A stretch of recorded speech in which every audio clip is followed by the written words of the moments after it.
the recognition of Joseph. Concerning the parashat of the week, we will not be strictly talking about the story of the unveiling of Joseph in the eyes of his 11 brothers, as we read in the story, but rather of the unveiling of the concept of Joseph in our own eyes.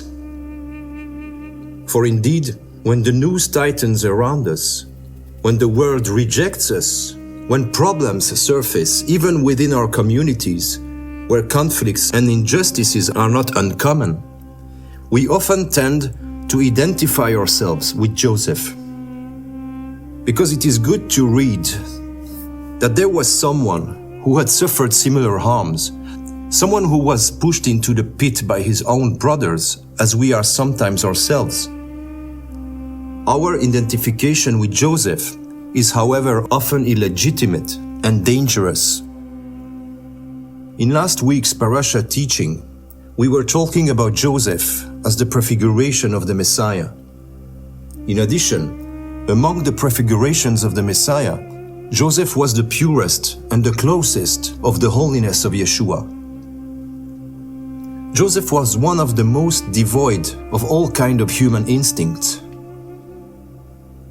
It is better to be vigilant when we compare ourselves to such a character, because we can easily mislead ourselves. Joseph has no sin to his credit, at least according to the biblical account. From our side, we can rarely say so. Even the bad news brought to his father were also wanted by the Almighty, and there is no question of fault or any abuse of power in his case. Only human goodness and humanism in itself are at the origin of the doubts and accusation against Joseph, just as in the case of many other characters in the Bible, like Jacob or the Jewish people itself. In a world which is so human and egocentric that the one we are living in now, it is the spirit that is ceaselessly seeking mitigating circumstances in order to legalize sin and trample on the commandments of Yahuwah, who is trying to make Joseph appear as a vulgar snitch, perpetually committing the sin of the evil tongue, Lashon Hara. So when we get in trouble, we usually identify ourselves with Joseph instantaneously, as if to strengthen our supposed innocence. However, most often it is to Jonah that we should compare ourselves. Because indeed, if we are in danger or insulted, it is most often because of our insubordination to Yahuwah. When darkness surrounds us, always think whether it is really Joseph's pit or rather simply the belly of the fish where Jonah found himself when fleeing his destiny. For in Jonah's case, it was because of his disobedience that the sailors threw him overboard. It is good to clarify the situation, otherwise we risk to be blocked in spirit without being able to go further, because we do not have the humility to see our faults in order to free ourselves by imploring the grace of Yahuwah. We always would like to be compared to Joseph, because we feel his purity and aspire to it ourselves. We especially have trouble confessing our mistakes, and it is easier to always identify with the winners. But in most cases, we should be content with the Jonah's more modest title and look a little more like the coveted Joseph. Jonah had to suffer the consequences of his fault.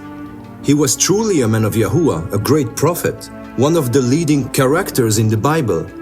Yet, he also had some things to put in order in his relationship with Yahuwah. All this naturally does not exclude us from being subjected to cowardly and unjust persecutions from time to time. Problems do not rise only when we are rebellious. We've been given the heavy promise of having to suffer persecution because of our faith in Yahushua HaMashiach. We are often falsely accused by our neighbor, and we must suffer this in silence. We must also avoid falling into the other extreme and constantly judge ourselves always trying to find something wrong with us, even what is not true, just to please Yahuwah or just to please our own spirit of religiosity. So it is always wise to first of all prostrate before the Almighty, thinking that we are like Jonahs, so that He occasionally reassures us that it is because of our purity and because of His name that this time we are rejected by others. May He always be the only one to have the right to name the nature of the evil that reaches us. But humility does not stop here, by the way, because we also have our own Josephs. We can never know who they are, when and how we push them into the bottom of the pit. We often think to be Josephs, while many times being simply one of the brothers of the one we believe to be.